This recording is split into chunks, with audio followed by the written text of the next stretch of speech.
Okey, tajuk hari ini adalah accelerations against displacement graph. Maksudnya you all kena tahu sketch. Kena sketch graph A against X. Okey, so kalau kita tengok dari awal tadi kita ada equation acceleration daripada kita punya definition acceleration sama juga dengan negatif omega square x. So sekarang ni kita nak kena sketch graph A against x. So kita akan buat, kalau kita tengok graph ni, okey, kalau kita tengok paksi dia A against x. Okey, kita buat dulu paksi untuk A against x dan labelkan A dan x. Dan dari equation ni kita comparekan dia dengan y equal to mx plus c. So kalau kita tengok y dia adalah a, so betul lah dia a komponen y, x dia adalah komponen x. So maksudnya negatif omega ni adalah dia punya gradient dan c adalah 0. So negatif omega ini adalah gradient negatif omega square. So gradient dia bernilai negatif. So kalau you all belajar, kalau graf bernilai negatif, gradient ni graf dia bentuk macam ni. So betul lah dia punya graf adalah, okey, so graf dia negatif sebab dia plus 0, so intercept dia dekat 0. So intercept dia dekat 0, so dia mesti melalui 0. So kena, sebab itulah graf dia kena terus lalu 0 and then straight. Okey, lepas tu kita akan labelkan, okey, komponen x dia adalah, okey, paksi x kita akan labelkan sebagai A sebab ini adalah amplitude ataupun displacement, sebenarnya maximum displacement, tapi kita labelkan A sebab dia amplitude. So yang bahagian kiri pula maximum displacement untuk negatif, paksi x negatif. So kita akan labelkan negatif A. Dan nilai acceleration dia adalah, kita akan labelkan A omega square x. So nak dapatkan nilai acceleration ni sebenarnya dia ada equation. Dia. So tak apa, yang ini nanti kita belajar kemudian. Daripada graf tadi kita belajar gradient dia, M dia sebagai negatif omega square. So kalau kita tengok simple harmonic motion adalah disebabkan oleh, berlakunya simple harmonic motion adalah disebabkan oleh restoring force yang ada. Dia akan tarik balik. Kalau kita tarik dia ke bawah, restoring force akan angkat, tarik ke atas. Dan kalau dia naik ke atas, restoring force akan tarik dia ke bawah dan akan menyebabkan berlakulah simple harmonic motion. Okey, untuk yang ini, okey, you tak payah belajar lah. Cuma ini kita tahu F sama dengan Kx. Kita tahu ini adalah hukum Hooke's law dan ni Newton second law, F sama dengan ma. So dia samakan. So rasa madrasah awak tak payah belajar yang ini, tak ada dalam silibus awak. So kita cancel je. So you just tahu yang ini sahaja. Okey, penerangan untuk graf tadi ni, kalau kita tengok graf tadi, okey, kita lukis. Kalau kita tengok, okey, untuk tabel yang gambar rajah yang pertama ni, pada T sama dengan 0, mula-mula dia nak start, dia dah start displacement dia sama juga dengan ni maximum displacement. So kita akan label acceleration. So kalau dekat graf ni maximum displacement dekat sini. Okey, kalau kita tengok acceleration dia adalah bernilai, acceleration direction dia towards negative.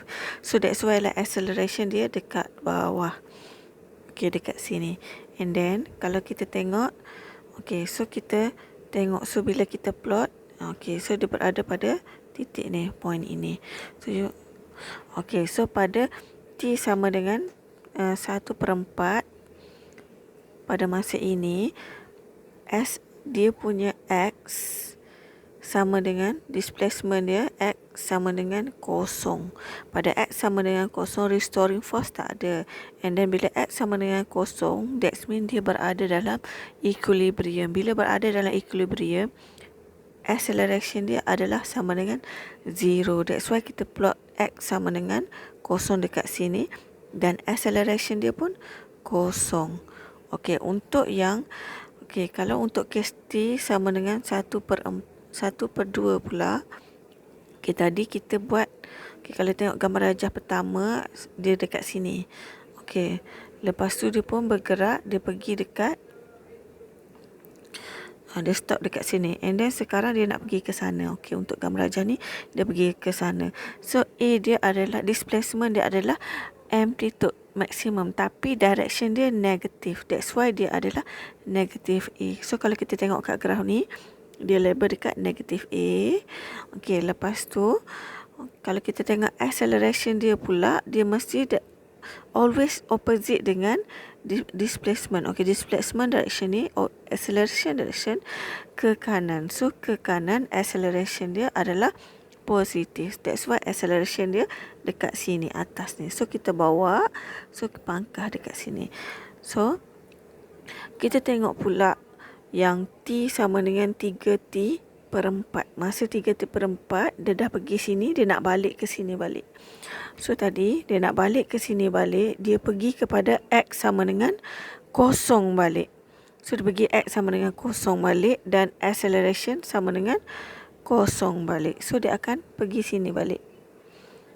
Lepas tu dia nak pergi ke gambar rajah kedua, dia akan pergi ke maximum displacement. So, dia akan pergi sini balik. So, graf dia akan pergi macam ni dan macam ni sahaja. So, kita sambungkan garisan point X yang medium pangkah tadi. So, kita gariskan. So, kalau kita tengok tadi, inilah graf yang kita buat tadi. Kita pangkah dekat sini. Dekat sini dan dekat sini. Pada point ni tadi kita pangkah.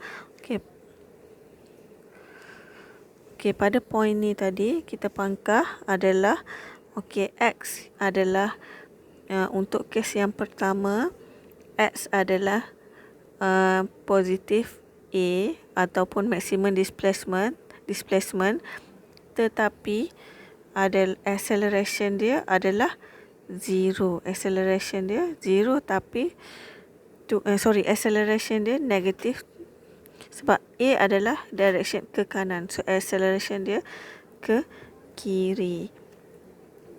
Ini yang kita pangkah. Untuk kes yang kedua, di mana X dia kat sini, X sama dengan 0. So, X sama dengan 0, acceleration dia pun 0 sebab dia at rest. So, kita dekat sini. Untuk kes yang ketiga, X direction ni, A acceleration mesti opposite. So, X dia adalah positif A. So, dekat sini. Dan acceleration dia adalah positif. X negatif A, acceleration mesti opposite dan akan jadi positif. So, kita sambung garisan ni. Untuk yang ini adalah X sama dengan 0 ni. Ni nak menunjukkan pada titik ini sampai bawah ini. Ini adalah equilibrium position dia. Jom kita tengok kenyataan dia. Dia kata when X sama dengan maximum A. When X sama dengan A, acceleration adalah maksimum. So, kita transfer kepada gambar rajah ni. Bila X sama dengan A, acceleration dia adalah maksimum dan restoring force dia pun maksimum. Untuk case yang kedua, bila X sama dengan 0. X sama dengan 0, ini case yang kedua. Acceleration dia pun tak ada sebab dia dekat rest kan. So, acceleration 0. So, untuk rest, no restoring force. So, 0 juga. Untuk X sama dengan negatif. Untuk case yang ni, X sama dengan negatif A, acceleration mesti still maksimum juga. Kalau kat sini titik ni adalah maksimum, tapi dia opposite direction lah dengan X. Acceleration maksimum, restoring force dia pun maksimum. Untuk case yang keempat ni, gambar rajah keempat, dia duduk at rest. Bila at rest, X equal to 0 dan tak bergerak, acceleration equal to 0. So, no restoring force. Dan untuk case yang kelima, X berada kat sini balik. X adalah positif dan belah kanan, positif X, dan acceleration adalah maksimum dan restoring force adalah maksimum.